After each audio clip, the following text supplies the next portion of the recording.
Welcome to Suman TV. నేను మీ Suman TV Nag. Kolkata incident వరకు కనుక మనం చూస్తే ఇవాళ నిరసనలు అయితే ఒక రకంగా సోషల్ మీడియాలోనూ దానికి సంబంధించినటువంటి వాటిల్లో చాలా పెద్ద ఎత్తునే జస్టిస్ ఎప్పుడు వస్తుంది అని చెప్పేసి మాట్లాడుకున్నటువంటి వాళ్ళు ఉన్నారు. అండ్ సిబిఐ అయితే విచారణ కొనసాగిస్తూనే ఉంది. వెస్తుపోయేటువంటి నిజాలు చెప్పడం జరిగింది. కోర్టు ట్రయల్స్ కూడా నడవటం జరిగింది. అయితే సిబిఐ విచారణ వరకు కనుక మనం చూసుకుంటే ఈ ప్రాసెస్ ఈ విధంగా కంటిన్యూ అవుతూ ఉంటే ఈడీ కూడా మళ్ళీ సెకండ్ టైం సందీప్ ఘోష్ మీద రైట్ చేయడం జరిగింది. దీనికి సంబంధించినటువంటి కీలక విషయాలు, కీలక అంశాలు కొన్ని ఈరోజుకి బయటికి రావడం జరిగింది. ఆ విషయాలు ఏంటి అండ్ జస్టిస్ పాయింట్లో చూసినప్పుడు ఏ విధంగా ఉండే అవకాశం ఉంది, ఎప్పటికొచ్చే అవకాశం ఉంది, మళ్ళీ సుప్రీంకోర్టు ఎప్పుడు స్పందించే అవకాశం ఉంది అనేది ఈరోజు మనతో పాటు హైకోర్టు అడ్వకేట్ రవీంద్రనాథ్ గారు ఉన్నారు. వారి మాటలు అడిగి తెలుసుకుందాం. Hello sir. హాయ్ అండి నాగరాజు గారు. ఎప్పుడైతే కోల్కతా ఇన్సిడెంట్కి సంబంధించి మనం మాట్లాడుకుంటూ ఉన్నామో అప్పటి నుంచి అండి చాలామంది మనతో పాటు జస్టిస్ ఎప్పుడు వస్తుందా అని చెప్పేసి ఎదురు చూసినటువంటి వాళ్ళు ఉన్నారు. ఒక ఆడపిల్లకి అన్యాయం జరిగితే దాన్ని ఏ విధంగా చూసుకున్నా కూడా జస్టిస్ వచ్చేంత వరకు పోరాడదామని చెప్పేసి ఒక్కొక్క ఏకకంఠంతో ఇక్కడ కూర్చొని మీకు వచ్చేటువంటి కేసెస్ కూడా పక్కన పెట్టి మరి దీనికి సంబంధించినటువంటి అప్డేట్స్ ఇస్తూనే ఉన్నారు ఒక్కొక్క మంచి కోసం అని చెప్పేసి. Really hats off to you అండి. Thank you sir. Thank you so much once again. So coming to CBI విచారణ ఎక్కడి వరకు వెళ్ళినటువంటి అంశాలు ఉన్నాయి దీనికి సంబంధించిన వాటిలో? నాగరాజు గారు, జస్టిస్ అభయ్ అనే స్లోగన్తో ఏదైతే మొదలైందో ఆగస్టు 9 నుంచి మొదలైనటువంటి ఈ పోరాటం ఏదైందో అందులో సిబిఐ ఆగస్టు 14వ తారీఖు దీన్ని ఛార్జ్ తీసుకోవడం, సిబిఐ అప్పటి నుంచి చకచక తన యొక్క ఛార్జ్ షీట్స్ని ఫైల్ చేసే పనిలో పడింది. ముఖ్యంగా సీల్డ్ కవర్కి సంబంధించి కొన్ని ఇన్ఫర్మేషన్ డాక్యుమెంట్స్ అన్ని కూడా సుప్రీంకోర్టుకి హ్యాండ్ ఓవర్ చేశారు. ఛార్జ్ షీట్ కూడా తొందరలోనే ఫైల్ చేసే అవకాశం ఉంది. సందీప్ ఘోష్ మీద, అతనితో పాటు ఉన్నటువంటి మరొక 11 మంది మీద ఛార్జ్ షీట్ వేసే అవకాశం ఉంది. అయితే ఇంట్రాగేషన్స్, ఇన్వెస్టిగేషన్స్ మాత్రం చాలా త్వరగా జరుగుతున్నాయి. ఇందులో భాగంగా నిన్న మొన్న అంటే లాస్ట్ 2 days నుంచి జరిగినటువంటి కీలక పరిణామాలు ఏం జరిగినాయి ఈ కేసు సంబంధించి అని మనం పరిశీలించగలిగితే చాలా అద్భుతమైన విషయాలు, కొత్త విషయాలు అయితే వెలుగులోకి వస్తున్నాయి దీనికి సంబంధించి. ముఖ్యంగా సందీప్ ఘోష్కు ఉన్నటువంటి ఎవరైతే మిత్ర బృందం ఉన్నారో ఆ మిత్ర బృందంలో అతి క్లోజ్డ్ అసోసియేట్ ఎవరైతే ఉన్నారో విరూపాక్ష బిశ్వాస్, అతను అక్కడి నుంచి సౌత్ 24 పరగనాస్లో ఉన్నటువంటి ఈ కోకోద్వీప్ అన్నటువంటి మెడికల్ కాలేజీకి తను ట్రాన్స్ఫర్ అయ్యాడు. అయితే విరూపాక్ష బిశ్వాస్కి ఎందుకు చేయాల్సి వచ్చిందంటే నేను తర్వాత వివరిస్తాను. విరూపాక్ష బిశ్వాస్ యొక్క కీలక పాత్ర ఏంటని. సందీప్ ఘోష్ ఎప్పుడైతే అరెస్ట్ కాబడ్డాడో అప్పటికి ఒక 2 days 3 days ఆ గ్యాప్లోనే విరూపాక్ష బిశ్వాస్ని అదేవిధంగా అవిక్డేని కూడా అరెస్ట్ చేయడం జరిగింది. విరూపాక్ష బిశ్వాస్ని కేవలం నిన్న మొన్న కలిపి 14 గంటల పాటు ఏకధాటిగా విచారించడం జరిగింది ఈ కేసుకు సంబంధించి. ఎందుకు విరూపాక్ష బిశ్వాస్ ఇంత కీలకమైన వ్యక్తి ఎందుకు అయ్యాడు అంటే, ఏదైతే ఆగస్టు 9 జరిగిన సంఘటన జరిగిందో ఆ సంఘటన సంబంధించినటువంటి ఆ ప్రదేశంలో ఈ విరూపాక్ష బిశ్వాస్ కనిపించాడు. ఎక్కడో దూరాన్ని ఉన్నటువంటి బురహాన్ మెడికల్ కాలేజీలో పనిచేస్తున్నటువంటి ఒక డాక్టర్ విరూపాక్ష బిశ్వాస్ ఇమ్మీడియట్గా సంఘటన ఎప్పుడైతే 9:30కి జరిగిందని తెలిసిందో ఇంకా సందీప్ ఘోష్ వెళ్ళలేదు. సందీప్ ఘోష్ కన్నా ముందే ఈ విరూపాక్ష బిశ్వాసు అదేవిధంగా అవిక్డే వీళ్ళిద్దరు కూడా ఆ ప్రదేశంలో కనిపించడంతో ఇమ్మీడియట్గా వాళ్ళని తీసుకొని ఇంటరాగేషన్స్ చేయడం మొదలుపెట్టారు. ఎక్కడో ఉన్నటువంటి నీకు ఈ కాలేజ్తో ఏం పని అనే విధంగా క్వశ్చనర్ ఫామ్ తయారు చేసుకొని దాని మీద కంటిన్యూ ఇంటరాగేషన్స్ చేయడం జరిగింది. అయితే ఇతన్ని ఇంటరాగేషన్ చేస్తున్నప్పుడు అతన్ని సంబంధించిన కొన్ని కీలకమైన ప్రశ్నలు వేస్తుంటే అతని నుంచి లభించిన కొన్ని సమాధానాలు మరికొత్త కోణానికి దారితీశాయి. అందులో కీలకమైన 2 పేర్లు వినిపించాయి. ఒకటి అవిక్డే, మరొకటి రంజిత్ షా. అవిక్డేని కూడా ఆల్రెడీ అరెస్ట్ చేయడం జరిగింది. దీనికి సంబంధించి మనం ఇంతకుముందు నార్త్ లాబీ అని ఒకటి నార్త్ బెంగాల్ లాబీ అని ఏదైతే చెప్పామో ఈ నార్త్ బెంగాల్ లాబీలో కీలకమైనటువంటి యాక్టివ్ పార్టిసిపెంట్స్ ఎవరైతే ఉన్నారో ఇందులో ఈ అవిక్డే అగైన్ ఈ విరూపాక్ష బిశ్వాస్ కూడా కీలకమైన సభ్యులు. మన నార్త్ బెంగాల్ లాబీ అంటే చెప్పాం ఏంటంటే ఒక గ్రూప్ ఆఫ్ డాక్టర్స్ ఒక ఉన్నటువంటి ఒక యాక్టివిటీ అంటే ఒక ఇల్లీగల్ యాక్టివిటీని ఈ నార్త్ బెంగాల్ మెడికల్ కాలేజ్ నుంచి స్టార్ట్ అయ్యింది ఈ నార్త్ బెంగాల్ లాబీ. అటు వైద్యాధికారులని అదేవిధంగా స్టూడెంట్స్ని టోటల్గా ఇద్దరిని కూడా మ్యానిపులేట్ చేస్తూ వాళ్ళ దగ్గర నుంచి అక్రమంగా డబ్బులు దండుకుంటూ వాళ్ళ ప్రమోషన్స్ కానీ వాళ్ళ సర్టిఫికేట్స్ కానీ వాళ్ళకి సంబంధించినటువంటి ఏ యాక్టివిటీ జరగాలంటే కూడా నార్త్ బెంగాల్ లాబీ నుంచి జరిగినటువంటి యాక్టివిటీస్ కీలకంగా పనిచేస్తాయి. ఎంటైర్ కలకటాలో ఉన్నటువంటి ఆల్ గవర్నమెంట్ మెడికల్ కాలేజెస్ కూడా నార్త్ బెంగాల్ కాలేజ్ సెంటర్ పాయింట్గా చాలా యాక్టివిటీస్ జరుగుతాయి. ఎక్కడ ఏ విషయం జరిగినా ఇమీడియట్గా నార్త్ బెంగాల్ లాబీలో ఉన్నటువంటి కీలకమైన సభ్యుల బృందం ఉన్నది ఇమీడియట్గా ఆ ప్రాంతానికి రావడం, అక్కడ నుంచి వాళ్ళ అంటే దీన్ని ఒక మాఫియా ముఠా, ఇట్ ఇస్ సింపుల్ చెప్పాలంటే ఒక మాఫియా ముఠా అనేది నడిచింది. దీని మీద మనం ఒక స్పెషల్ ఎపిసోడ్ కూడా చేస్తాం నార్త్ బెంగాల్ లాబీ మీద. మనం దాని కంటిన్యూషన్ కూడా మనం చేసే ప్రయత్నం చేద్దాం. అయితే ఇప్పుడు ఈ కంటిన్యూటీ మ్యాటర్కి ఇది కాస్త దూరంగా ఉంది కాబట్టి నేను జస్ట్ అలా టచ్ చేసి వెళ్తాను. సో ఈ నార్త్ బెంగాల్ లాబీలో కీలకంగా ఉన్నటువంటి ఎవరైతే ఈ విరూపాక్ష బిశ్వాస్ అదేవిధంగా అవిక్డేని, అయితే ఇప్పుడు నేను చెప్పినట్టుగా ఈ విరూపాక్ష బిశ్వాస్ని ఇంటరాగేట్ చేస్తుంటే కొత్త వ్యక్తుల పేర్లు కనిపించాయి. అందులో కీలకంగా అవిక్డే ఒకడు, తర్వాత రంజిత్ షా అన్నటువంటి 2 పేర్లు వినిపించాయి. అయితే ఆల్రెడీ అవిక్డే ఎఫ్ఐఆర్ నమోదైంది. అవిక్డే ఉన్నాడు ఆల్రెడీ. కొత్తగా వచ్చిన పేరు ఏంటంటే రంజిత్ షా. అవిగ్డేని రంజిత్ షా ఇద్దరిని కూడా ఇంట్రాగేషన్ చేస్తుంటే మరొక కొత్త విషయాలు బయటకు వచ్చాయి. అందులో కీలకమైన మరొక పేరు, అతని పేరు ఆశిష్ పాండే. టుడే ఈజ్ ఆశిష్ పాండే అనేది ఒక కీలకమైన పేరు వినిపించింది. ఈ ఆశిష్ పాండే ఎవరు అని ఇంట్రాగేషన్ మొదలుపెట్టారు. ఈ ఆశిష్ పాండే కూడా ఏదైతే ఈ సంఘటనా స్థలం ఉందో అక్కడ ఆశిష్ పాండే అనే వ్యక్తి కూడా కనిపించడం జరిగింది. అయితే సందీప్ ఘోష్ యొక్క కాల్ లిస్ట్ తీస్తుంటే సందీప్ ఘోష్ కాల్ లిస్ట్ నుంచి కూడా ఈ ఆశిష్ పాండే అన్న పేరు, అంటే ఇప్పటివరకు ఈ ఆశిష్ పాండే అనే పేరు మనకు బయటికి రాలేదు. ఇతను ఒక తృణమూల కాంగ్రెస్ పార్టీలో ఉన్నటువంటి యువజన విభాగానికి నాయకుడు, ఇతను ఒక youth association leader Trinamool Congress పార్టీలో. ఎవరైతే ఇప్పుడు నేను చెప్పినటువంటి ఆశిష్ పాండే నాట్ ఓన్లీ ఒక సందీప్ ఘోష్ ఒకటే కాదు, ఎంటైర్ నార్త్ బెంగాల్ లాబీలో ఉన్నటువంటి కీలకమైనటువంటి ఎవరైతే ఈ మాఫియా ముఠా సభ్యులు, డాక్టర్స్గా ఉన్నటువంటి మాఫియా ముఠా సభ్యులు ఎవరైతే ఉన్నారో వీళ్ళందరూ ఫోన్ నెంబర్స్ కూడా ఈ ఆశిష్ పాండే ఉండడం. ఆశిష్ పాండే తోటి ఈ సంఘటన జరగడానికి ముందు సందీప్ ఘోష్ కంటిన్యూస్గా ఒక 9 నుంచి 10 కాల్స్ కంటిన్యూగా ఈ ఇద్దరి మధ్య సంభాషణ జరిగింది ఆశిష్ పాండేకి సందీప్ ఘోష్కి సంబంధించి. ఈ ఆశిష్ పాండే అనేటువంటి పేరు ఎక్కడ వెలుగులోకి వచ్చిందంటే ఈ రంజిత్ షాని అదేవిధంగా అవిగ్డేని కంటిన్యూగా కూర్చొని ఎప్పుడైతే ఇంట్రాగేషన్ చేస్తున్నారో అందులోంచి వెలుగులోకి వచ్చిన పేరే ఈ ఆశిష్ పాండే. అయితే ఈ ఆశిష్ పాండే ఎప్పుడైతే కాల్ లిస్టులో సందీప్ ఘోష్ యొక్క కాల్ లిస్టులో చూసినప్పుడు కూడా ఆశిష్ పాండే కనిపించింది. అట్ ద సేమ్ టైం వీళ్ళు కూడా మాట్లాడినప్పుడు ఎప్పుడైతే కనిపించో ఇమ్మీడియట్గా సిబిఐ వాళ్ళు ఏం చేశారంటే ఆశిష్ పాండే యొక్క నివాసం మీద అటాక్ చేయడం మొదలుపెట్టారు అతనికి తెలియకుండానే. అయితే ఆశిష్ పాండే ఆ సమయంలో దొరకలేదు, అతను అబ్స్కాండే ఉన్నాడు ఆశిష్ పాండే. అయితే ఆశిష్ పాండే ఆ 9 గంటల సమయంలో ఎక్కడ ఉన్నాడు, ఇతను ఫోన్ చేసే సమయానికి ఎక్కడ ఉన్నాడని ఇంట్రాగేషన్ చేసినప్పుడు అక్కడ దగ్గరలో ఉన్నటువంటి ఒక ఓయో రూమ్లో ఆశిష్ పాండే వేరే ఒక అమ్మాయితోటి అనైతికంగా ఒక అమ్మాయితోటి ముందు రోజు రాత్రి అక్కడ స్టే చేసినట్టుగా అక్కడి నుంచి ఒక లాబింగ్ జరుపుతున్నట్టు కనిపించింది. దీనికి సంబంధించి ఈ సంఘటనా స్థలంలో ఉన్నటువంటి ఏదైతే ఇప్పుడు మనం అభయాన్ని అనుకుంటున్నాం, ఈ అమ్మాయికి సంబంధించినటువంటి ఏదైతే ఈ మీద సామూహిక అత్యాచారం కానీ లేకపోతే మర్డర్, రేపు ఈ విషయాలు ఏం జరిగిందో దీనికి సంబంధించినటువంటి విషయాల్లో కీలకమైన వ్యక్తిగా ఆశిష్ పాండే అనే వ్యక్తి సెంటర్ పాండే కనిపిస్తున్నాడు. ఇమీడియట్గా ఎక్కడైతే ఏ హోటల్లో కనిపించాడో అక్కడికి వెళ్ళారు సిబిఐ ఆఫీసర్లు, ఆ హోటల్ని రైడ్ చేశారు. అక్కడ ఉన్నటువంటి రికార్డ్స్ని కూడా స్వాధీనం చేసుకున్నారు. స్వాధీనం చేసుకున్నప్పుడు వీళ్ళు తెలిసింది ఏంటంటే ఒక మొబైల్ యాప్ ద్వారా అతను ఒక రూమ్ను బుక్ చేసుకుంటే అక్కడ నుండి హోటల్ సిబ్బంది చెప్పారు హోటల్ రూమ్తో బుక్ చేసుకుంటారని.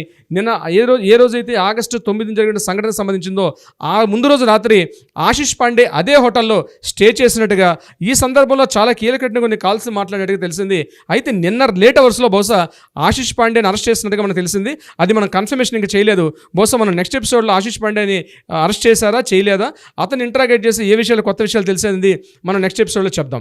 అయితే ఈ ఆశిష్ పాండే అనే వ్యక్తి మాత్రం కీలకమైన వ్యక్తి అన్న విషయం అయితే కన్ఫర్మేషన్ జరిగింది దీనికి సంబంధించినటువంటి విషయాలు. అయితే సందీప్ ఘోష్కి, ఆశిష్ పాండేకి, అక్కడ ఉన్నటువంటి విరూపాక్ష బిశ్వాస్కి వీళ్ళ ముగ్గురిని కాల్ చేస్తూ మరొక కీలకమైన వ్యక్తి ఉన్నాడని సిబిఐ ఆఫీసర్లు బయటకు వచ్చి మీడియా ముందు నిన్న మాట్లాడడం జరిగింది. అంటే సందీప్ ఘోష్ ఒకరి చేత ఇన్ఫ్లుయెన్స్ చేయబడ్డాడు, ఒకరి చేత ప్రేరేపించబడ్డాడు, ఒకరి చేత మార్గనిర్దేశకం చేయబడ్డాడు అని చెప్పి ఒక ఇన్ఫర్మేషన్ అయితే బయటకు వచ్చింది.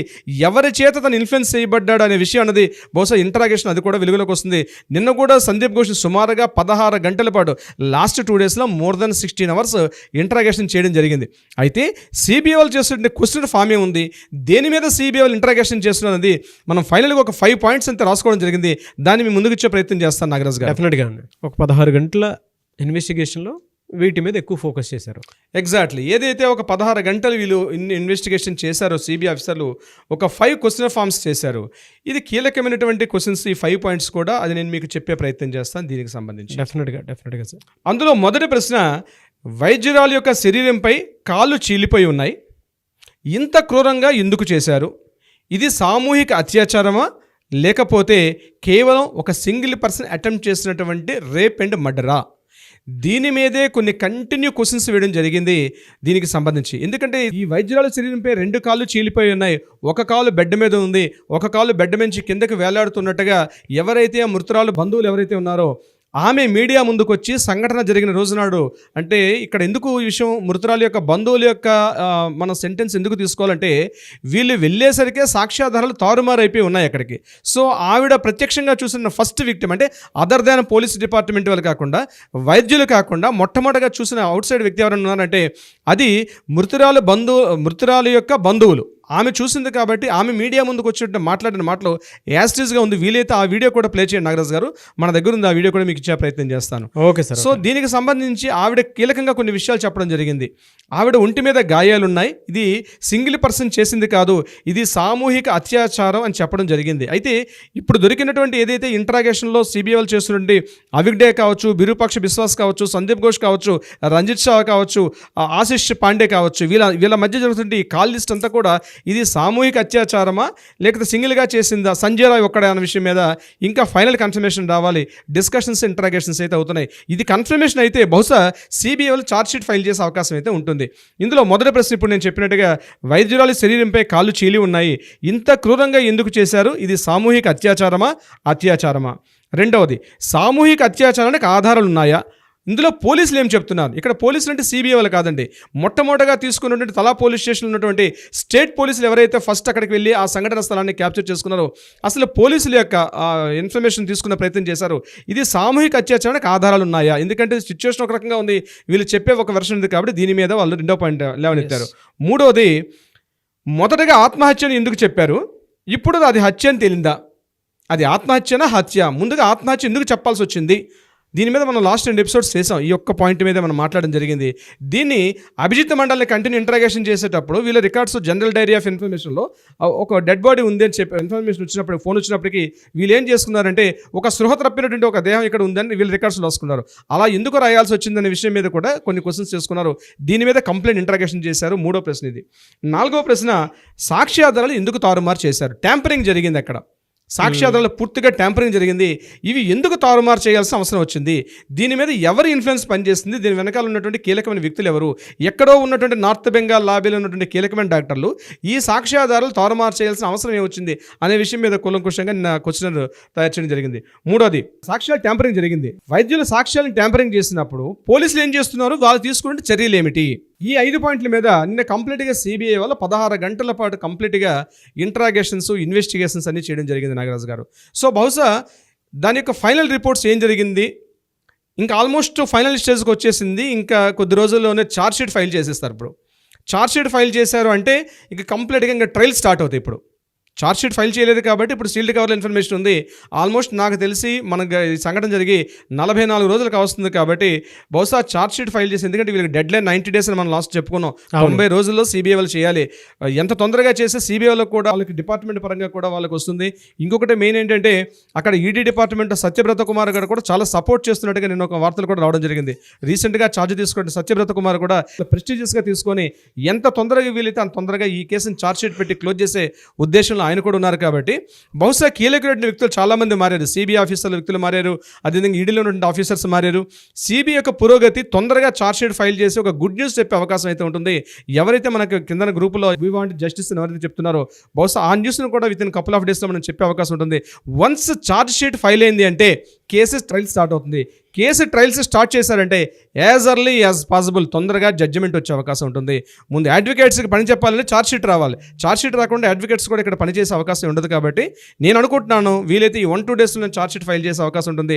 సందీప్ ఘోష్ని సుప్రీంకోర్టు ట్రయల్స్ ముందు పెట్టే అవకాశం కూడా ఉంటుంది. నాగరాజు గారు, ఏదేమైనా అండి, మన ఇంట్లో జరిగినటువంటి ఆడపిల్ల విషయంగానే మనం భావించి దీన్ని ముందుకు తీసుకుని వెళ్తూ ఉన్నాము. Really hats off to you అండి. ఎందుకంటే చాలా పెద్ద ఇష్యూ అనేది, దీనికి సంబంధించింది అయితే మనం డెఫినెట్గా ప్రజల్లోకి తీసుకుని వెళ్ళాలి. దీనికి కనుక తీర్పు వస్తే ప్రతి ఆడపిల్లకి మన ఇంట్లో మనమే న్యాయం చేసుకున్నంత ఒక చరిత్రకు నాంది పలికినట్టు ఉంటుందని చెప్పేసి చెప్తూ ఉంటారు మీరు.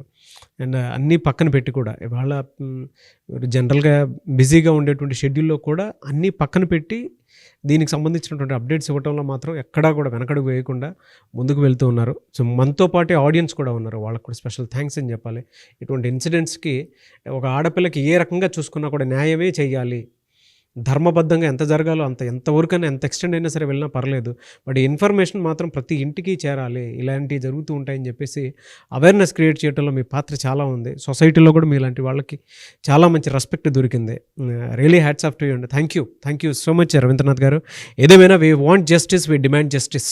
మీ యాజమాన్యానికి, సుమన్ టీవీ యాజమాన్యానికి పేరు పేరున కృతజ్ఞతలు. ఎందుకంటే ఇక్కడ వరకు ఇంత లాంగ్ ట్రావెల్ జర్నీ చేస్తున్నామంటే because of management, Suman TV total ఇందులో పనిచేస్తున్నటువంటి సభ్యులు కానీ, లేకపోతే మేనేజ్మెంటు, యాజమాన్య సిబ్బంది, అదేవిధంగా work staff, technical staff, non technical staff ఎన్నో గంటలు కష్టపడితేనే ఈ ప్రోడక్ట్ మీకు బయట కనిపించే 15-16 నిమిషాలు మీకు వస్తుందంటే చాలా గ్రౌండ్ వర్క్ ఉంటుంది.